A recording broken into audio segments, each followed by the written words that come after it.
अस्सलामुअलैकुम dear students, उम्मीद है सब स्टूडेंट्स खैरियत से होंगे। स्टूडेंट्स, आज की इस वीडियो में हम एक टॉपिक को डिस्कस करेंगे। टॉपिक नेम है बॉडमॉस रूल। बेटा, बॉडमॉस रूल आप जानते हैं कि अलजेब्रिक टर्म्स को सॉल्व करने में बहुत ही ज़्यादा अहमियत रखता है।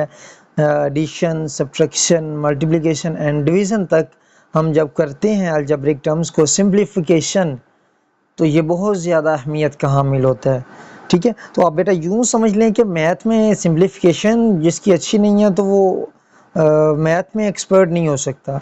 तो मैथ में सिंप्लीफिकेशन बेटा अच्छी करने के लिए आपको बॉडमॉस रूल की ज़रूरत पड़ेगी। बॉडमॉस रूल को समझना पड़ेगा। तो बॉडमॉस रूल होता क्या है, आज हम इसको डिस्कस करते हैं। So first of all, what is BODMAS? Order of operations. ठीक है, बॉडमॉस रूल है क्या? Order of operations. Operation means आपका बेटा ऑपरेशंस में आ जाता है प्लस, माइनस, मल्टीप्लाई, डिवाइड, ये सारे ऑपरेशंस आ जाते हैं। ठीक है, तो इन ऑपरेशंस की तरतीब को हम बॉडमॉस रूल का नाम दे देंगे। ठीक है, मैं मार्कर चेंज करूंगा यहाँ पे। जी बिल्कुल। तो बेटा यहाँ पे क्या हमारे पास है? Order of operation. नीचे एक और लाइन्स को ज़रा गौर से पढ़ें। The BODMAS rule tell us the order in which we should solve the mathematical expression.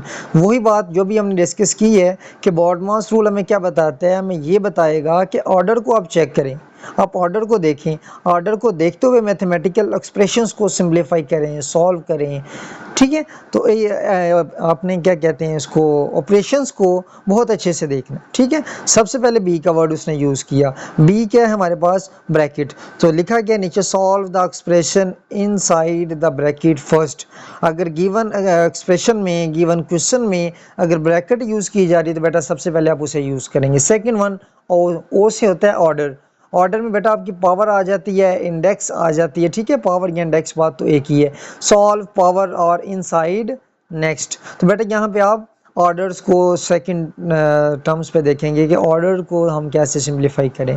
Third one आपके पास बेटा आ जाता है डिवीज़न। तो solve division from left to right. तो बेटा डिवीज़न को अपने आगे सॉल्व करना है लेफ़्ट से राइट की तरफ। ठीक है, ये नहीं करना है कि राइट वाली डिवीज़न को पहले सॉल्व कर रहे, नो, लेफ़्ट टू राइट आपने चलना है। ठीक है, चौथा पॉइंट है बेटा multiplication. Solve multiplication from left to right. तो लेफ़्ट से ही आपने शुरू करना है सॉल्व करते वक्त ही, तो आपने डिवीज़न के बाद मल्टीप्लिकेशन के ऊपर काम करना होगा। ठीक है, सेकंड लास्ट है हमारे पास ए से बेटा क्या होता है? एडिशन। एडिशन में क्या करेंगे? Solve addition from left to right. बेटा फिर सब्ट्रैक्शन की बारी है एस से। तो solve subtraction from left to right. It means आपने जब किसी भी एक्सप्रेशन को सॉल्व करना है तो आप लेफ़्ट टू राइट ही सॉल्व करेंगे। क्लियर हो गया? और इन ऑपरेशंस को देखते हुए ये बात आपने ख्याल रखनी है। ठीक है, अब यहाँ पे कुछ टिप्स उसने नीचे दिए हुए हैं, नीचे ये भी ज़रा और कर लें। Always follow the order. If the operation is the same, D और एम ए एस या कोई भी सेम हो जाए तो solve from left to right. बेटा अगर ऑपरेशंस ही पूरे क्वेश्चन में प्लस ही यूज़ हो रहा हो, माइनस ही यूज़ हो रहा हो, तो आप उसमें क्या करेंगे? लेफ़्ट टू राइट ही सॉल्व करेंगे। ठीक है, तीसरा पॉइंट उसने नीचे लिखा हुआ है, प्रैक्टिस मेक्स परफेक्ट। तो प्रैक्टिस आपको परफेक्ट बना सकती है इस टॉपिक में।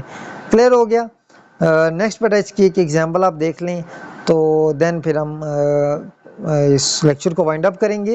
एग्जांपल बेटा यहाँ पे दी हुई है, 8 + 2 × 6 - 2 होल स्क्वायर डिवाइडेड बाय 4। अब बेटा और करें, आपके इस क्वेश्चन में स्क्वायर भी है, ब्रैकेट भी है, डिवाइड भी है, मल्टीप्लाई भी है और एडिशन भी है और उसके साथ साथ सब्ट्रैक्शन भी है। It means all operations use किए जा रहे हैं। तो बेटा इसको हम सॉल्व करते हैं। पहला स्टेप हमारा क्या है? Solve the bracket first.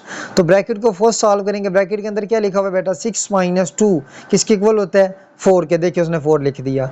ठीक है, सेकंड में बेटा हम ऑर्डर की बारी आ गई, तो ऑर्डर में बेटा हम स्क्वायर को हम सॉल्व करते हैं। पहले हमने यहाँ पे सीख लिया था कि जब ऑर्डर की बारी आएगी तो इंडेक्स या पावर के साथ काम किया जाएगा। तो देखें बेटा 8 + 2 एज इट इज़, एक सेकंड रुकें ज़रा। हाँ ये देखें 8 + 2 एज इट इज़।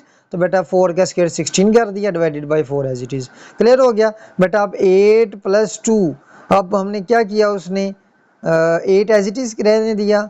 बेटा इस 2 को वो 16 से मल्टीप्लाई कर रहा है। अब यहाँ पे गौर करें ना, ये 2 मल्टीप्लाई हो रहा है 16 से, क्योंकि आप जानते हैं क्या करेंगे सबसे पहले, मल्टीप्लाई जब करने लगे ना हम, तो 16 × 2 कितना हो गया?